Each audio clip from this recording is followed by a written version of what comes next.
Hi. Hey, everybody. I can't hear you. I know, cause I got these in my ears, so you can't hear. You wanna hear? Okay, say hi, everybody. Hi. Hi, everybody. Aww. What's your name? It's fun. My name my name is Josiah. Yes, your name is Hey. Maya. All right, say bye bye. Bye. But Hello, that was Josiah. yeah, that's my baby. That's my little baby second cousin. I don't know how this will work. No, bye. Yes, bye. But in case Cause I'm everybody didn't, allergic. Ugh, I had an allergy attack earlier on the huh? dust in this house. So I had an For real? allergy attack. That's why I Dust. sound like this. Huh? How do y'all have dust? Why is there dust and snow? Hey. Global warming. I blame it on global What? warming. Stop See, I can't even talk right, yo. Like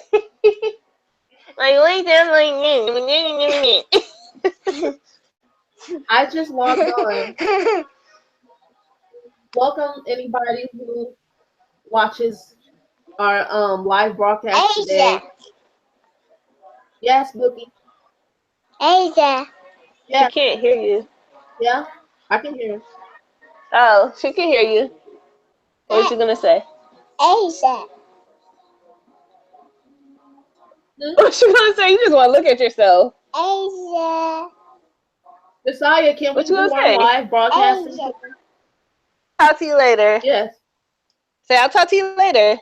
I talk to I love you, you Okay. later, Asia. baby. You can talk. This is for a show. We're doing a show. All So, right. What is the the topic of the day? Well, today we're going to be talking about She's Gotta Have It. And I just decided that this is going to be the whole show because that's a lot. What? How many shows did you get through? How many episodes? All of them. Then what did you think? I like your lipstick, by the way. That's cute. I Well, like your lips too, Asia. well, um, I was skeptical to watch it because I don't agree with societal norms of how we handle ourselves sexually, and like I have I an think idea. thought the whole show was just going to be like a Making glorification ready, of make how something. unhealthy we already are. And so I wasn't that interested, but I was at the sauna um, for like 24 hours, and I ran the second season, and I was like, you know what? Why not? Let's, at least for argument's sake, I watch it. So, did you watch the whole show? I did. I have a lot of thoughts. Like I don't. First of all, I don't think that she is a very reliable character because she didn't even know what she wanted in life. So that's why she had all those different, so to speak.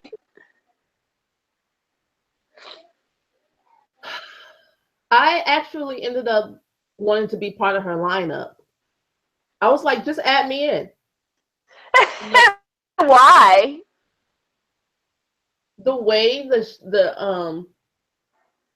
cinematography was set up, the way the her Uh, relationships were with the other supporting characters, I could see why they fell in love with her. mm-hmm. She has she has the parents that I want and the parents that I think I'm going to be. Okay, she is non-judgmental of herself, This is a movie. whether she's wrong or right. Like, got to Mommy, give her we credit. got him too. Hurry, Mommy. Harry, okay, I gotta go. I'm sorry. But yeah, I didn't feel that way though. See that? Hmm? I'm getting ready to finish. I promise. Okay, I gotta go to a baby shower. See, baby stuff. Okay. But yeah, tell me your thoughts. But Tell huh? tell us your thoughts right quick. Oh well, I mean, I thought tell it right quick.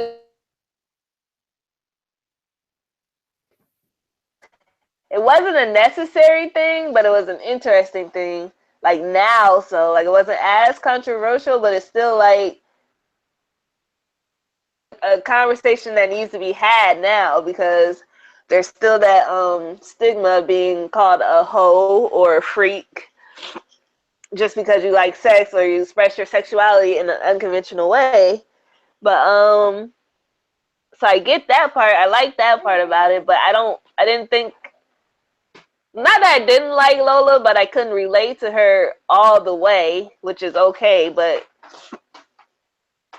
she was just unreliable. Like I couldn't trust her. I couldn't trust her decisions. I couldn't trust her narrative because she didn't know what she wanted until like the very end of the the season. I guess it's the last episode. It's like She kind of figured it out, but not really.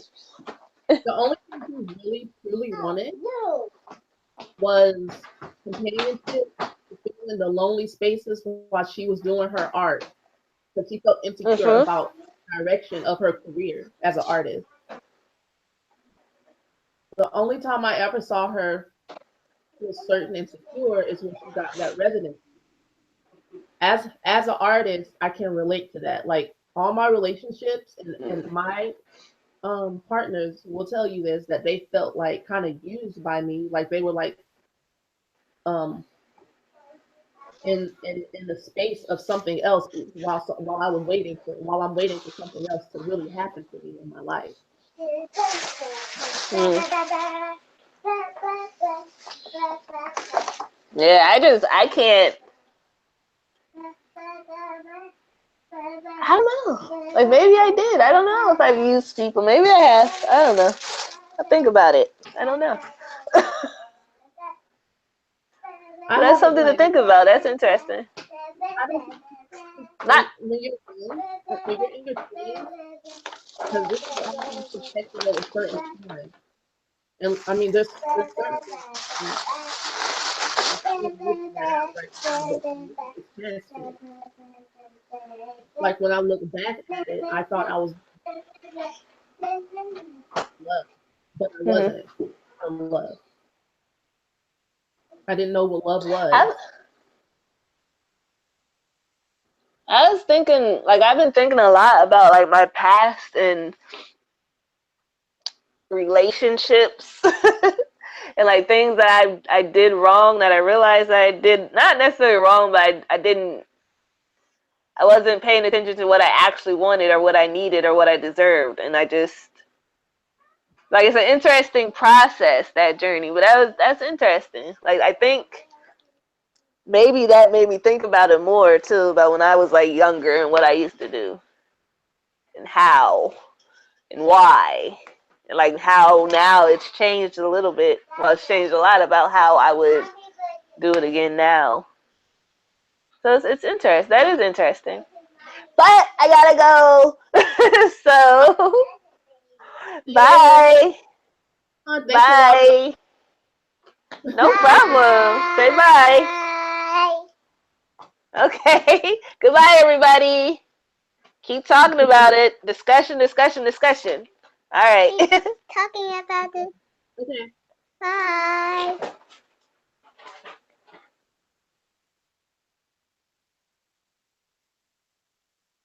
Okay. So, yeah, for me, I feel like I also another point I was thinking about while Amber was talking about her experiences or thinking about her experiences, I thought about how much fun I had at that time too in my life when I was dating, and I had multiple relationships and no commitment. Like I was free. I was open, and that's how I attracted so many interesting people in my life, and how I developed relationships that were open enough that we could tell each other we love each other, you know. And I am capable of being in love with more than one person at a time, or at least loving different people in different ways because everybody's different. And so I realized that in falling in love and being in monogamous relationships and getting hurt, my feelings hurt or my ego hurt, and in certain ways I have closed down. And I just, from watching the show, I've been thinking about how can I be that lively woman, um, who is free spirited and open to experiences and not have sex with anybody. I don't know why, but when I am out and about meeting people and dating in my life and inevitably talking to people and being open and having your light shine, you people are attracted to you and you're attracted to like-minded, like-spirited. Um, it ends up being sex involved. And there was something missing for me, and she's got to have it. There's definitely something missing. Like her feelings. Where were her feelings? You know, like I know the point of the show at the end that she was like, um, why are you mad because I'm acting like a dude? You know, okay. So the only reason why you are responding the way you're responding in this relationship is kind of like revenge for how guys treat you. Is that free, or is that like enslavement to your wounds? It's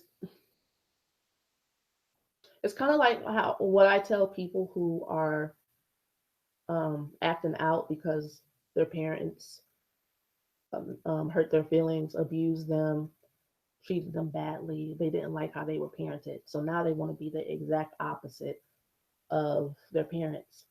Just because you're the exact opposite doesn't mean you're being yourself. You know, and hopefully there is a season two of She's Gotta Have It,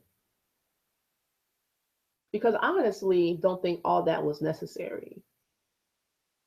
And having sex with multiple partners, it probably fueled her art, but it's definitely not healthy. I don't think it's healthy. I think it's doing it. I didn't feel I didn't feel um something wasn't right. I had like a short crossover between partners once, and legit I literally, like, my vision went blurry, balance, people's souls I think started crossing in my aura or whatever. I don't know what was happening. And then this might be TMI, but it wasn't really good for my the JJ either. There's just something about the way a woman's balance, her soul balance, our soul balance is made. You know, I don't know. I can't speak for every woman, of course. I can't speak for every woman. I'm generalizing. But I do know what health is, what mental health is, and what a healthy psyche is. And so All in all, I thought that She's Gotta Have It was entertaining. I love the characters. Darling. I'm okay with her growing process. Growing, she's still learning. I don't see anything wrong with depicting that and showing that there's lots of women that have that experience. And in the show, it was shown that it was a lot of immaturity and insecurity the way she did. I would like to know a little bit more of a backstory because there's a reason why someone would live their life in that way. Now, she had a great life. I loved her life. I was like, I wish that was my life, not the multiple partners, because I tend to be a serial monogamous. But um, how she was able to afford, not afford her apartment, but she had an apartment. Whether she made rent or not, she didn't have to give up her apartment. One of her boyfriends, whether she called him a boyfriend or not, would give her money, you know. And I loved how she was able to just like cuss him slap out for a check bouncing or her painting, you know. But at the same time, he's not your husband. Like she was super demanding and like throwing a tantrum, cussing him out for money owed to her, yes. But also like he doesn't owe you nothing, girl. He doesn't owe you nothing. And I think Nola Darling was especially for um, boyfriend, I forgot his name. I remember Greer and I remember Mars, but I don't remember the other guy's name. Or the guy that lived in corporate America, she was definitely a fantasy, you know, like her lifestyle. Um, she lived her dream. She was unapologetic about it. I'm here for that. I can relate to that. I'm definitely relate to her in that way. And I can relate to her growing process too, but I feel like she's just scratched the surface of the depths of what it means to be a woman and to be feminine, you know, and empowered. You have multiple partners, multiple sex partners, and you have them all in check, supposedly. And doesn't mean that you are a deep person, you know. It means that you're basically playing cat and mouse games the whole time. And eventually, as a person, you're going to it's like how deep can your conversations go? How far can your healing process go? Because essentially you are to other people without a mirror to look into, you know, we don't necessarily have a reason. I mean, we all have like our inner pressure, inner guidance that leads us to evolution, but it's in relationship where somebody says, "You hurt me. Um, loving. I need you in this way, necessarily in a codependent way, but there is a need to have a loving ambience in your environment because nobody wants to live with like prickly Patty, you know. So I'm not saying that in a relationship we have to be at our man's beck and call 24 hours and super like someone to be available all the time. But as women, we have our issues. And a lot of times I feel like men need to change and we don't change ourselves. And granted, um, we're already super loving and nurturing even in relationships compared to guys a lot of times. Sometimes. It's not like one size fits all, but experiences and from what I've seen, a lot of times men date up anyway. Also liked about Nola Darling and her men is like each guy was, and I can relate to that. I can relate to that as a person. I've never dated someone was well rounded enough to kind of kick it with me on every single level. There's always a level that a guy wants to change and tweak and be like, can you, I love this part of you. I love this part of you. But can you get rid of this part of you?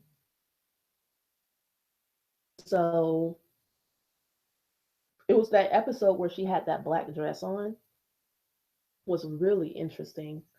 And I can relate a lot to that. And I still wonder, like, in our society, what is the balance? Like, how are we supposed to dress, God? Like, how are we supposed to dress? Because to me, is a symbol of naturalness, vulnerability, and connection to the earth and connection to the universe. And I don't see anything wrong with nakedness at all.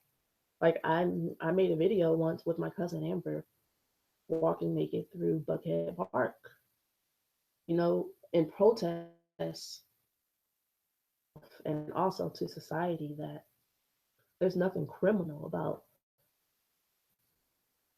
It's like a tree that you see outside. You don't tell trees to cover up. They're naked. That's just how I look at it. You know, when you're naked outside and the sun rays are hitting your melanin, you get so good. You get charged up real good. There's no need for any clothes when the sun's out. Our melanin loves the sun. I love the sun. I hate covering it up. If I could like butt naked and let my vagina get some sun rays sometime, that would be awesome. Without feeling like I have to cover it up all the time. Sometimes I just want to sit outside and just spread and be like, ah. That part. Okay. And shout out to the hot comb sculpture from Norzil Hurston. And also in that episode, when she did her art gallery opening, I thought her pieces were out of place. At the same time, that art gallery show needed some color. Like I don't like a grayscale. I just don't. Now, although I understood the people's pieces, but hers was, I felt more like um like everyday life, being a woman. Yeah, her art pieces were very relatable because, to be quite honest, nobody's gonna have that hot cone sculpture in their house. I mean, maybe if you live in a mansion and you have like pieces, conversation pieces in your home, but I would have bought one of her pieces to like put in like a grand room or something. But that hot comb piece, I loved it though because it was a shout out to, okay. I always look for synchronicity in my life because I can be a self doubter, and I'm working on that. I'm working on that religiously every day. And so that piece was real super strong. That's all I can think of, just how we burn our scalps. It's just like, whoa, look at that. Yes, we've done that. We do that. It's unnecessary. Love your locks and your strands. Protect them too. Yes. Today, this episode is brought to you by the angel Asalaya and the crystals amethyst and the quartz. Because we all need a little love and relaxation in our life. Self love, self care, health, peace, and wealth to you. Have a great afternoon. Bye.